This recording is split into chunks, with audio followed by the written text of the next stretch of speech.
Olá pessoal, passando por aqui mais uma vez para ministrar a nossa live a respeito dos perigos das riquezas, o perigo das riquezas.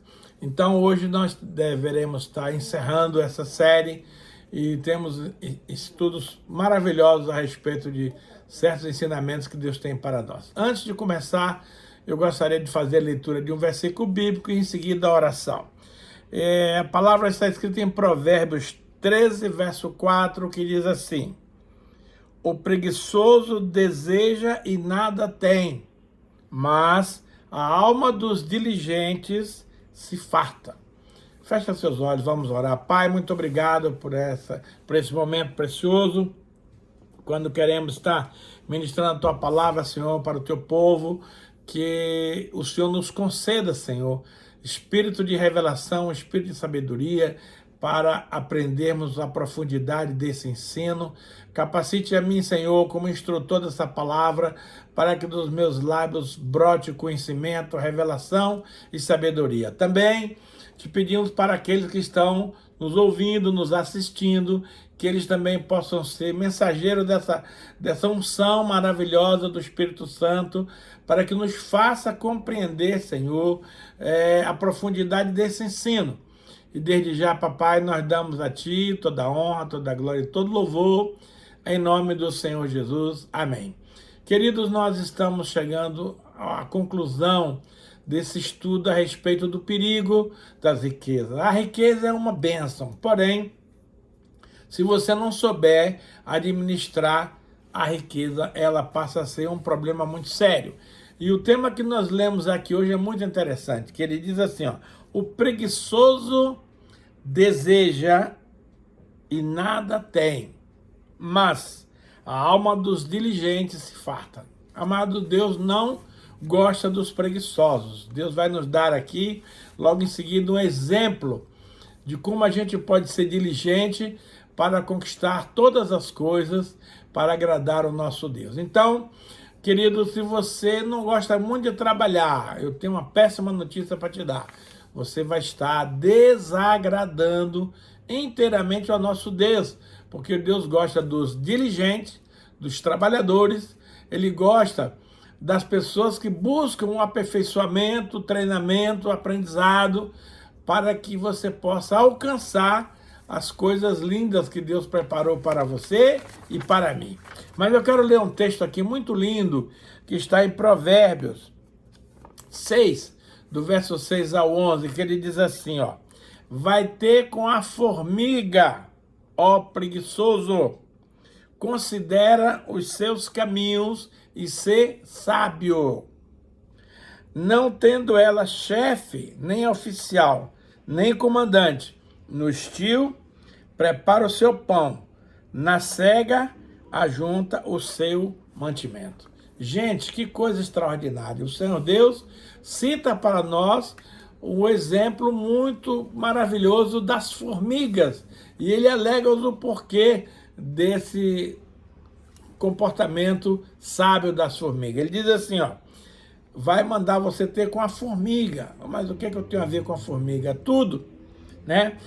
O preguiçoso, ele não quer saber de sair da sua rede, não quer saber de se mexer, não quer saber de ir atrás, não quer saber de desenvolver as coisas. Eles querem tudo de mão beijada nas suas mãos. Não vai ser possível, meu amado. Então, o Senhor não só nos manda a considerar os caminhos da formiga, como Ele manda que nós devemos ser sábios. E o que é ser sábio? Logo em seguida aqui, o Senhor vai estar explicando, porque Ele diz assim, ó, que a formiga não tem chefe. Olha que coisa maravilhosa. A formiga não tem chefe. A formiga não tem oficial trabalhando sobre a sua tarefa. E ela não tem comandante. Imagine como que um ser tão pequeno, que não tem chefe, não tem comandante e não tem oficial, ela consegue organizar-se de tal forma que no estio, ou seja, no verão, ela produz o seu pão, o seu mantimento. você vai estar à borda de um formigueiro e é impressionante você ver o trânsito delas para cima e para baixo, carregando folhas nas suas costinhas para armazenar aquele produto para a época do inverno. Ah, amado, se nós humanos tivéssemos essa perspectiva, esse discernimento, muita gente estaria muito bem hoje e não estaria passando por tantas dores, por tantos males. Então, ela, no verão, ela prepara o seu pão, o seu mantimento e ajunta o seu mantimento para quando vier o inverno, ela está abastecida. Olha que coisa linda. Ela tem 6 meses para preparar o seu alimento, porque ela vai ter 6 meses que não vai precisar correr atrás, porque o alimento já estará depositado. Pense um pouquinho no ser humano se tivesse esse pensamento, como seria maravilhoso. E aí o Senhor nos chama a atenção muito forte. Ele diz: ó preguiçoso, até quando ficarás deitado? Nada contra você estar deitado. Mas o preguiçoso, ele gosta de ficar dormindo, não gosta de trabalhar, não gosta de se movimentar. Ele espera que caia tudo de mão beijada do céu nas suas mãos. Amado, no reino de Deus isso não vai acontecer. Veja bem, o Senhor pergunta aqui, quando te levantarás do teu sono? Não é ruim dormir é excelente. 8 horas por noite é um tempo razoável para você manter uma boa saúde mental, emocional, física. Aí ele fala, um pouco para dormir, um pouco para toscanejar e um pouco para encruzar os braços, como um homem armado. Então, meus amados, eu gostaria que você refletisse nessa parábola aqui das formigas, que são seres irracionais, são insetos, mas eles têm um baita de um conhecimento da própria vida, porque eles não precisam que alguém mande você fazer, ele vai lá e faz. Não seria tão lindo que o ser humano pudesse agir também dessa forma? Mas não, o ser humano precisa de chefe, precisa de oficial, precisa de comandante, e mesmo assim ainda não faz as coisas como deveria ser. Provérbios 20, verso 13, nos diz assim, não ames o sono, para que não empobreças. Abre os olhos e te fartarás do teu próprio pão. Então, aqui é o procedimento do homem e da mulher diligente. Ele não ama o sono, ele precisa do sono, ele dorme porque é necessário, mas ele dorme apenas o tempo essencial para a sua saúde física, emocional e espiritual. Agora, se você dormir demais, você vai empobrecer. Aí não se queixe que a vida não foi gentil com você, né? Abre os olhos, ou seja, acorda, perceba. A Bíblia diz lá em Efésios 5,14, despertas tu que dorme, e Cristo te iluminará. Preciso despertar para a vida, meu querido, para as responsabilidades, para os compromissos, para as missões que o Senhor tem designado para nós. Então, se você abrir bem os seus olhos e correr atrás, for a luta, depender de Deus, orar, buscar, certamente você vai se fartar do teu próprio pão. Isso é maravilhoso. Um outro problema, queridos, que nos afeta profundamente na questão das riquezas é o seguinte tema. Provérbio 21:5 diz assim, os planos do diligente tendem à abundância, mas a pressa excessiva leva à pobreza. Querido, muitos projetos na sua vida você naufragou porque você foi apressado.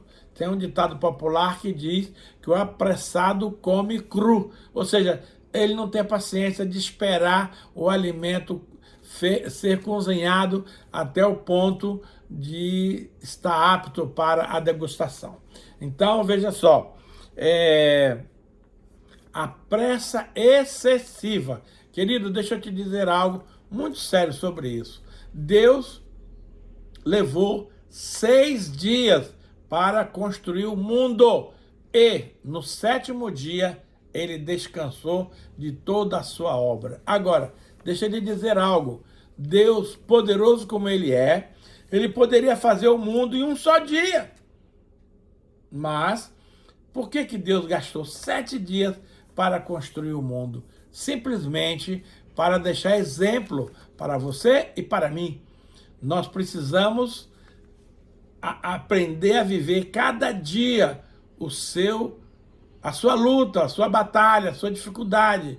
Não acelerar e fazer tudo de uma vez só. Não, vai com calma. Cada dia tem um propósito, tem um objetivo, tem algo de Deus. Então é preciso saber direcionar esse tempo para que você faça todas as coisas e saiam todas perfeitas para a honra e glória do nome do Senhor. Então, meus amados, tem gente, e eu no passado fui uma dessas pessoas. Eu queria chegar aos 40 anos rico e independente, para não precisar mais de trabalhar e só ficar passeando, viajando, que era algo que eu gostava muito de fazer. Aliás, eu gosto ainda hoje. Porém, é preciso você não correr atrás das riquezas, porque quando você corre atrás das riquezas, ela cria asa e desaparece da sua frente. Isso está escrito no primeiro versículo dessa ministração, quando nós lemos assim, ó: não te fatigues para ser rico, não apliques nisso a tua diligência. Porventura, fitarás os olhos naquilo que não é nada, pois certamente a riqueza fará para si asas, e vai embora e você vai perder essa grande oportunidade de desfrutar de algo especial. Então não tenha pressa. Já há um ditado popular que diz que a pressa é inimiga da perfeição. Eu, na minha carreira pastoral, no desenvolvimento do meu ministério, passei por muitas dores, por inexperiência, por pressa de querer que as coisas acontecessem logo, e aí você não dá espaço para Deus agir na sua vida. E quando você não dá espaço para Deus agir na sua vida, coisas horríveis acontecem, coisas péssimas acontecem. Portanto, meus amados, sejam pacientes, não tenha pressa, seja diligente com os planos que você elabora, mas não esquecendo que eu e você, amado, podemos fazer planos, mas a resposta certa dos lábios vem do Senhor. Então, aqui está um grande segredo. Não tenha pressa para ficar rico. Vai com calma, seja diligente, seja cauteloso, seja zeloso, porque Deus se agrada disso. Ainda em Provérbios 10, 4, diz assim: o que trabalha com mão remissa empobrece, mas a mão dos diligentes vem a enriquecer-se. Olha aqui, tem uma dicotomia muito interessante aqui, né? O que trabalha com mão remissa, preguiçoso, retardário, fica lá para trás, esperando que o manjar caia do céu, não vai rolar. Mas da mão dos diligentes, daqueles que se esforçam, que batalham, que vão atrás, que vão à luta, que desenvolvem uma carreira, um propósito, um projeto, esses vêm a enriquecer-se, porque a riqueza é uma bênção de Deus, é um dom. Então, tem pessoas que Deus dá o dom da riqueza, ótimo. Tem outras pessoas que Deus não dá o dom. Então, meu querido, se por acaso você não tem o dom da riqueza, fica triste, não. Deus vai suprir as suas necessidades. Mas, se você tiver o dom, é preciso saber usar com diligência, com sabedoria, com entendimento, porque o dinheiro não é nosso. A Bíblia diz que você vê esse mundo nu, assim como nu você vai voltar para a casa do Pai. Então não tenha pressa de enriquecer, de ter muito patrimônio, muitos bens, muito isso, muito aquilo, porque essas coisas, meu amado, só valem para o planeta Terra, para a Terra onde nós vamos, que é o reino celestial. Não há como você levar nenhuma dessas aquisições que você fez aqui na Terra. Então procure viver uma vida amorosa, uma vida bondosa, uma vida generosa. Amado, você sabe por que existe pobre nessa terra? Porque Deus quer provar a sua generosidade. Se você tem recursos deste mundo, reparta com aqueles mais necessitados, para que eles não venham passar fome, passar frio, passar sede, passar qualquer tipo de necessidade. Deus vai lhe prosperar, meu amado.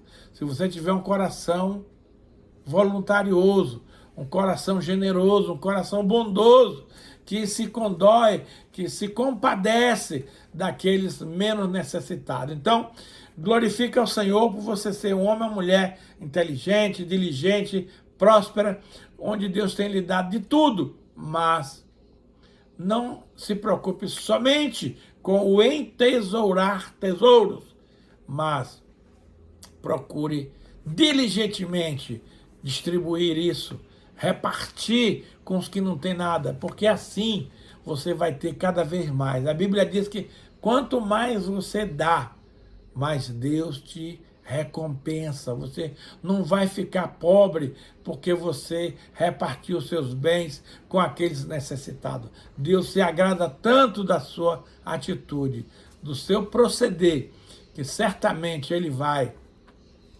lhe fazer prosperar abundantemente, porque Ele sabe que você vai usar os bens que Deus te deu também para abençoar outros. Então, meu querido e minha querida, vamos trabalhar com esse propósito. Vamos com calma, tudo virá no tempo certo, e não vamos ficar gananciosos, não vamos ficar avarentos, não vamos ficar invejosos com aquilo que os outros têm que você não tem. Seja grato a Deus com aquilo que você tem, porque Deus, do pouco, pode fazer muito. Agora, se você tem muito e faz pouco, se prepare que você poderá vir a perder esse muito e ficar na penúria. Muita gente ganhou na loto, nas loterias aí do governo, milhões de dinheiro e não souberam administrar. 1 ano, 2 anos, voltaram a ser pobre como era antes. Por quê? Porque faltou sabedoria. A Bíblia fala do homem mais sábio da terra, chamava-se Salomão. Ele era filho do rei Davi. E um certo dia ele ofereceu um sacrifício imenso para Deus. 1000 cabeças de gado. Ofereceu um sacrifício grande. Deus se agradou tanto que chegou para ele e falou assim: ô Salomão, diga para mim, meu filho, o que é que você quer que eu te dou, que eu vou te dar tudo que você me pedir. E aí Salomão, como ele tinha uma experiência na educação do seu pai, Davi, disse: Senhor, eu não passo de uma criança, eu preciso que o Senhor me dê sabedoria para mim administrar essa grande nação chamada Israel. E Deus ficou tão feliz, porque ele não pediu a morte dos adversários, ele não pediu longevidade de vida, ele não pediu dinheiro, não pediu nada. Pediu o quê? Sabedoria. E isso é tudo que eu e você precisamos para viver bem neste planeta Terra. E Deus falou: tá bom, Salomão, eu vou te dar o que você me pediu, que é a sabedoria. E a Bíblia menciona que não há nenhum homem nascido de mulher que seja tão sábio quanto Salomão. Ele foi o primeiro e o único. Mas aí Deus acrescentou: olha, Salomão, eu gostei tanto da sua atitude, que além da sabedoria que você me pediu, eu vou te dar riquezas, bens, fama, tudo de que você necessita para você ser um exemplo de cidadão aqui na face da terra. Então, saiba que existem coisas prioritárias, existem coisas primordiais, existem coisas muito excelentes além de dinheiro. E uma delas é sabedoria.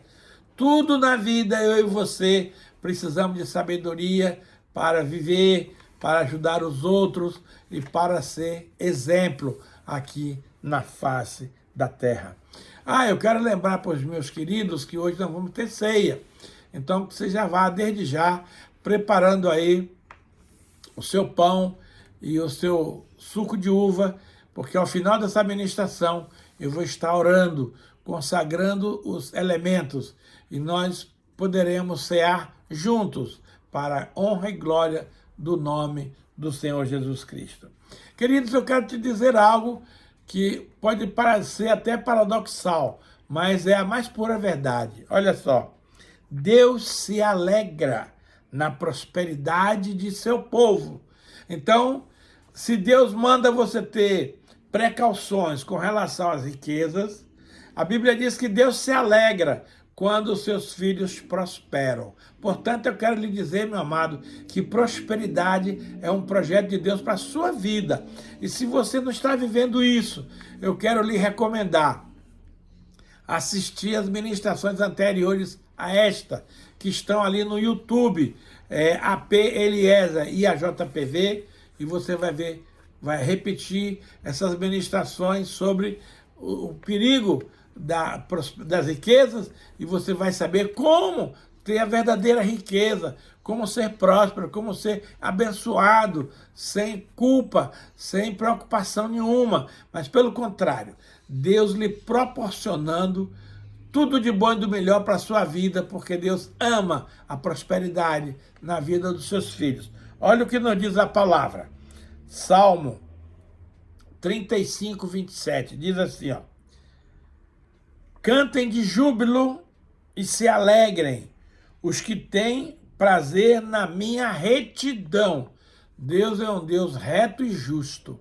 Ele quer que eu e você cantemos e nos alegramos com a retidão de Deus, com a justiça de Deus. Deus odeia a iniquidade, Deus odeia a injustiça.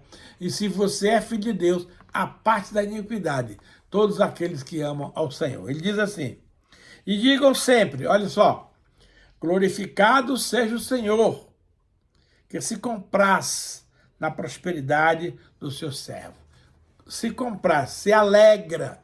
Então, meu amado, que coisa tremenda você saber que Deus se alegra com a tua prosperidade, rapaz. Isso é coisa muito maravilhosa, muito tremenda, muito abençoadora. Então, não pense que Deus não gosta que você seja rico ou próspero. Deus ama. Porém, é preciso você saber usar diligentemente a riqueza que Deus te deu e a prosperidade que Deus te deu. E uma das coisas que mais agrada o coração de Deus é ver você que tem bastante recurso, ajudar o pobre, o necessitado. Para isso Deus deixou os pobres na terra, para provar a sua generosidade e a minha. Portanto, meu amado, não perca essa oportunidade e abençoe aqueles mais carentes, porque você não vai ficar pobre se você fizer isso, porque Deus vai se alegrar tanto que vai multiplicar as tuas rendas, o teu patrimônio. Salmo 118, versículo 25, diz assim, ó: ó, salva-nos, Senhor, nós te pedimos. Ó Senhor, concede-nos a prosperidade. Então, enquanto Deus não manda você pedir para ficar rico, ele fala lá, não te apresse para ficar rico, porque você pode cair em ciladas e concupiscências insensatas. Ele diz para você pedir a Deus a prosperidade. Então, aprenda daqui para frente, nas suas orações, a dizer: Senhor, concede-me a tua prosperidade, porque eu quero ter uma vida tranquila e sossegada. E o meu propósito, meu Pai, também é ajudar os carentes, aos necessitados. Isto é grato aos olhos do Senhor. Salmo 112, versículo 1 a 3, também tem uma passagem muito linda aqui, que ele diz assim, ó: aleluia! Bem-aventurado, feliz, o homem que teme ao Senhor. Amados, o temor do Senhor é a coisa mais importante na vida de um cristão, porque o temor de Deus afasta de nós a vontade de pecar. Você muitas vezes está tentado a pecar em determinadas áreas, mas quando você se lembra do temor do Senhor, você se refreia. Temos, por exemplo, o caso de José, um jovem vigoroso, bonitão, lá na casa do Potifar. E a mulher do Potifar se engraçou do José e queria a todo custo levá-lo para a cama, mas ele cortou o barato dela e disse: como eu poderia desonrar o meu patrão, que me confiou tudo, e como eu poderia desprezar o nome de Deus praticando tal barbaridade? E a mulher ficou furiosa com essa negativa do José e fingiu que José tinha atacado ela e fez com que o marido dela prendesse José no calabouço, na prisão. Então, você que ouve essa história, você vai dizer: poxa vida, pastor, mas José obedeceu a Deus e foi punido com a prisão. Não, não. Ele não foi punido com a prisão. A prisão, meu amado, era o degrau. Era o patamar que Deus iria usar para levar José para o palácio de Faraó. Olha só. Você tem que compreender as coisas de Deus. As coisas de Deus, no primeiro momento, não parecem ser muito fáceis. Pelo contrário, a gente fica perplexo, sem entender nada. Mas Deus sempre sabe o que faz. Deus sempre fará o melhor para a sua vida. Quando o copeiro saiu da prisão, José falou assim: ô, prezadinho, quando você chegar lá no palácio, você se lembra de mim, tá? Fala de mim para Faraó.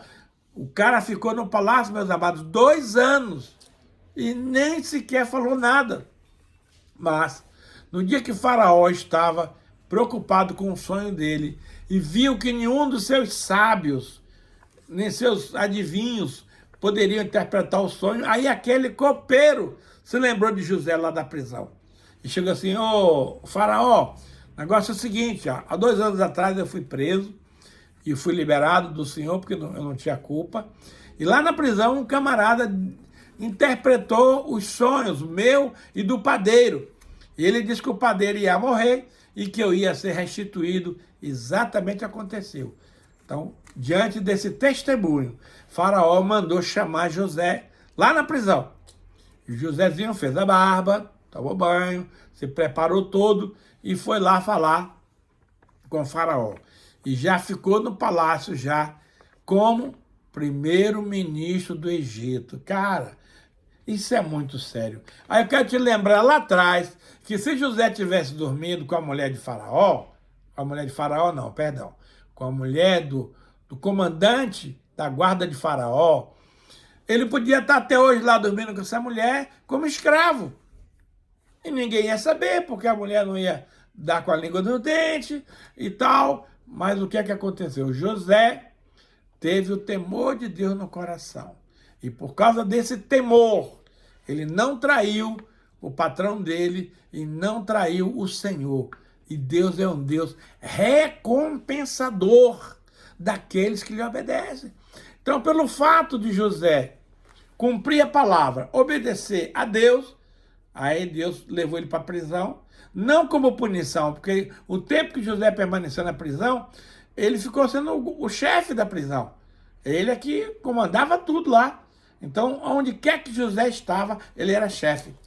E ele saiu do chefe da prisão para ser chefe do estado do Egito, a maior potência econômica daquela época.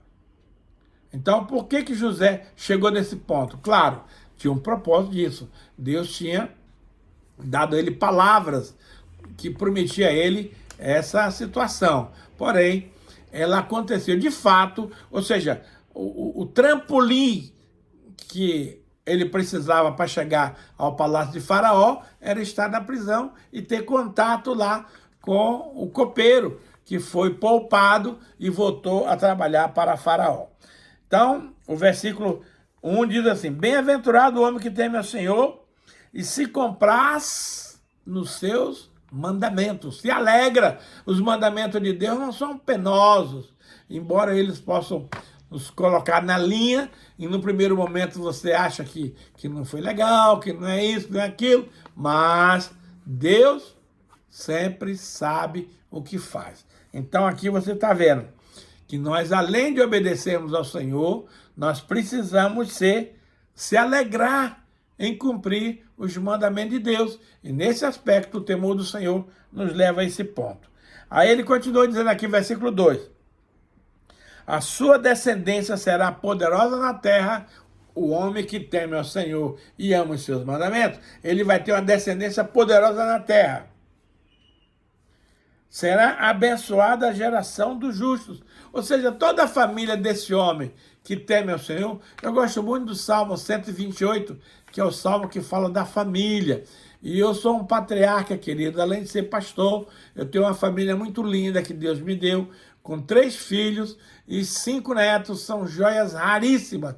E eu tenho procurado, meus amados, ser referência, ser modelo, orar, interceder pela minha descendência, para que eles sejam o que está dizendo aqui, poderosa na terra e uma geração abençoada. Olha só, outra coisa maravilhosa do homem que teme ao Senhor e se compraz nos seus mandamentos.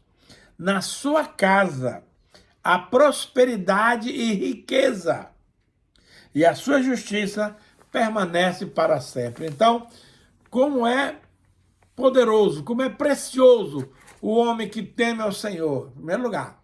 Segundo, guarda os seus mandamentos. Terceiro, pratica a justiça de Deus.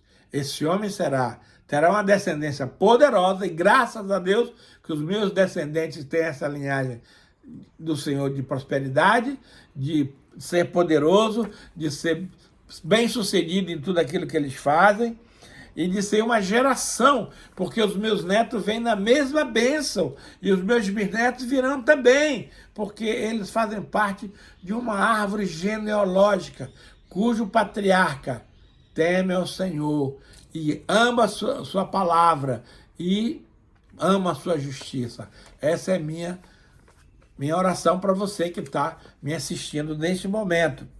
Ainda temos aqui o Salmo 25, versículo 12 e 13, que diz assim, ó: ao homem que teme ao Senhor, novamente o temor do Senhor, ele o instruirá no caminho que deve escolher. Então, se você é uma pessoa, meu amigo, minha amiga, que não teme a Deus, não pense que ele vai te instruir o caminho, não. Você vai andar por tua conta e risco. Mas a boa notícia é, se você teme a Deus, ama os seus mandamentos, ele vai te instruir no caminho certo que você deve seguir. E ainda Salmo 106, versos 4 e 5 diz assim: lembra-te de mim, Senhor, segundo a tua bondade para com o teu povo. Visita-me com a tua salvação, para que eu veja a prosperidade dos teus escolhidos e me alegre com a alegria do teu povo e me regozije com a sua herança. Então, há promessas maravilhosas para aqueles homens e mulheres que temem a Deus e andam nos seus caminhos. E para a gente encerrar, antes da ceia, nós precisamos honrar a Deus com a nossa prosperidade e o nosso comportamento. Interessante que o Salmo 50, versículo 23, na versão NVI, diz lá que aquele que dá gratidão a Deus como sacrifício, esse honra a Deus. O que quer dizer isso? É que você, mesmo que não tenha sucesso em determinadas coisas, você deve ser grato a Deus por aquela situação, oferecendo a Ele como um sacrifício de louvor, como um sacrifício de gratidão. Aí Deus se agrada, porque é muito fácil, meu amado, agradecer a Deus quando tudo está correndo às mil maravilhas. Não, Deus quer que você reconheça Ele nas horas difíceis, nas horas complicadas. Então,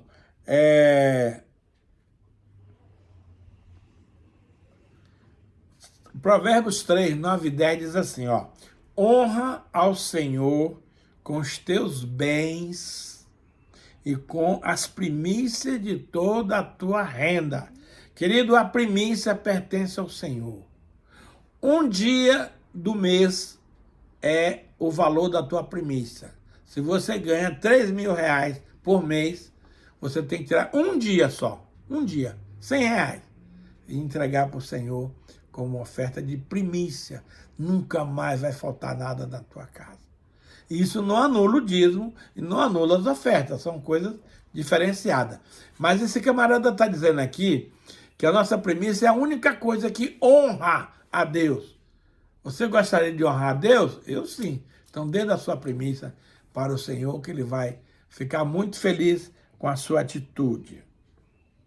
Então, se você fizer isso, honrar a Deus com os teus bens, com tuas primícias, se encherão fartamente os teus celeiros e transbordarão de vinho os teus lagares. Ou seja, nada vai te faltar. Ao contrário, vai transbordar, vai superabundar, vai ser maravilhoso. Então, meu querido, Deus merece toda a honra, toda a glória e todo louvor. Portanto, seja um homem ou mulher de honra. E a maneira de você honrar a Deus é entregar o salário, a renda de um dia no mês. É no mês. Então, todo mês você entrega teu dízimo. Em Israel era uma vez só, porque lá era a questão agrícola. Então, você, de toda a tua produção, você dava a tua primícia para o Senhor. Provérbios 30, versículo 8 e 9, nos dão uma direção muito tranquila da nossa posição. Diz assim, ó: afasta de mim, Senhor, a falsidade e a mentira. Grande oração. Não me des nem pobreza, nem riqueza. Olha só, uma vez eu fiz essa oração para um discípulo, ele me pediu para cancelar, porque ele não queria ter pobreza. Ele queria ter só riqueza. Eu falei, tá bom, você quer que eu cancele? É Bíblia. Aí eu vou cancelar. Eu falei assim, eu estou cancelando essa oração aqui na vida do fulano de tal, porque ele não quer, mas eu quero. Não me des nem a pobreza, nem a riqueza. Dá-me o pão que me for necessário. Agora, olha o motivo disso. Para não suceder que, estando eu farto, alimentado, gordinho, te negar o Senhor, porque você nem precisa mais dele, e diga, quem é o Senhor? Não conheço. Foi o que Faraó falou para Moisés. Quem é o Senhor? Não sei quem é, não. Vou obedecer, não. Ou que, empobrecido, venha a furtar e profane o nome de Deus. Querido, quem rouba e furta está profanando, além de ser pecado, está profanando o nome de Deus. Porque você gosta de se apresentar, eu sou crente, eu sou filho de Deus, eu sou isso e aquilo. Mas se as suas atitudes não forem condizentes com um cristão genuíno, você está, meu amado, profanando o nome do Senhor. Provérbios 19, 17 diz assim: quem se compadece do pobre, ao Senhor empresta, e este lhe paga o seu benefício. Você percebe que durante toda a ministração desse tema aqui, eu venho falando que Deus quer que você ajude o necessitado. E aqui está a prova cabal da Bíblia. Ele diz assim, ó: quem se compadece do pobre, ao Senhor empresta. Imagina se você emprestar alguma coisa para Deus, será que você vai receber de volta? Ah, com certeza. Então, quando você se compadece de um pobre, não é o pobre que você está beneficiando, é ao Senhor. E nesse caso, ele é muito claro, que ele diz que vai pagar todo o seu benefício. Coisa linda, amados, é quando a gente pratica algo na vida da gente e você encontra a base bíblica, o princípio correto que fundamenta aquele ensino, aquela pregação, aquela instrução. Portanto, meus queridos que estão nos assistindo, por favor, meditem sobre isso e cumpra essa parte que vai ser muito tremenda. Agora, uma coisa muito interessante aqui, para a gente encerrar, Eclesiastes 7,14 diz assim: no dia da prosperidade, goza do bem. Ótimo, isso aí todo mundo gosta. Mas, no dia da adversidade, considera em que Deus fez tanto este quanto aquele, para que o homem nada descubra do que há de vir depois dele. Então, veja bem, todo mundo gosta no dia da prosperidade de se alegrar. Mas e no dia da adversidade? Se alegre do mesmo jeito, porque Deus deu tanto um quanto o outro. Nós agora vamos ter o nosso momento de ceia e eu quero apresentar para você o pão e o suco. A palavra de Deus diz em 1 Coríntios 10, 23 em diante: o que eu recebi do Senhor também vos entreguei. Que o Senhor Jesus, na noite que foi traído, tomou o pão e, tendo dado graças, o repartiu e deu aos seus discípulos. Depois, pegando o cálice, também deu graças, que esse cálice representa o sangue de Cristo, que foi derramado na cruz do Calvário para remissão dos seus pecados, salvação da sua vida e sucesso no seu trabalho. Então agora eu quero pedir que Deus abençoe. Pai, quero lhe pedir que eu quero consagrar, Senhor, a Ti este pão e esse suco de uva, não só os que estão na minha mão, mas na mão de cada um dos nossos assistentes hoje, ouvintes, para que o Senhor santifique e purifique, para que possa cumprir os propósitos da ceia do Senhor. Comamos o pão e tomamos o vinho.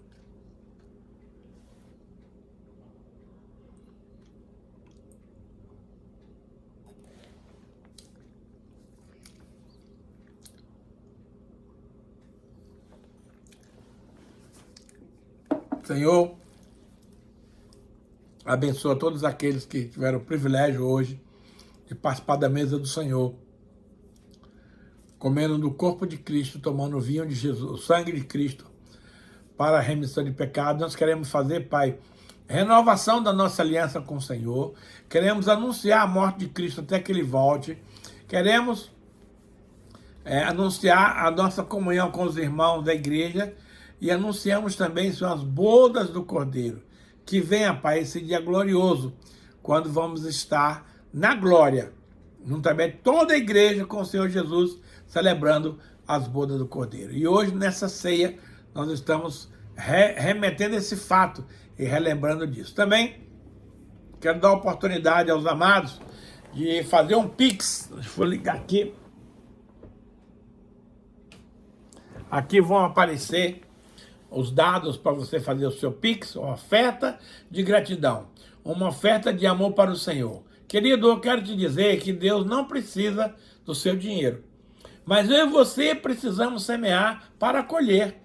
Então, se você deseja, se você está carente de um milagre financeiro, faça nesse momento o seu Pix, nesses números que aparecem aqui na tela. Banco Santander, 41 9 9979 6625. Banco Bradesco, 039 028 035 68. E Banco Itaú, aplieseralmeida@hotmail.com. Ao fazer o seu Pix, o banco nos comunica o nome da pessoa, o valor, e nós vamos estar orando para que Deus cumpra a promessa de lhe abençoar poderosamente. Obrigado, Deus, por esse momento aqui de ceia, de semeadura. Quero pedir, Pai, que o Senhor abençoe cada um que está nos assistindo, trazendo sobre nós a paz, a alegria, o amor, a prosperidade, o sucesso, tudo aquilo que nós precisamos para viver uma vida digna do Senhor. Em nome de Jesus, amém. Semana que vem, nós teremos um novo tema que estaremos anunciando para que você continue sendo abençoado, instruído e orientado pelo Senhor para viver uma vida tranquila, mansa e sossegada. Em nome de Jesus, amém.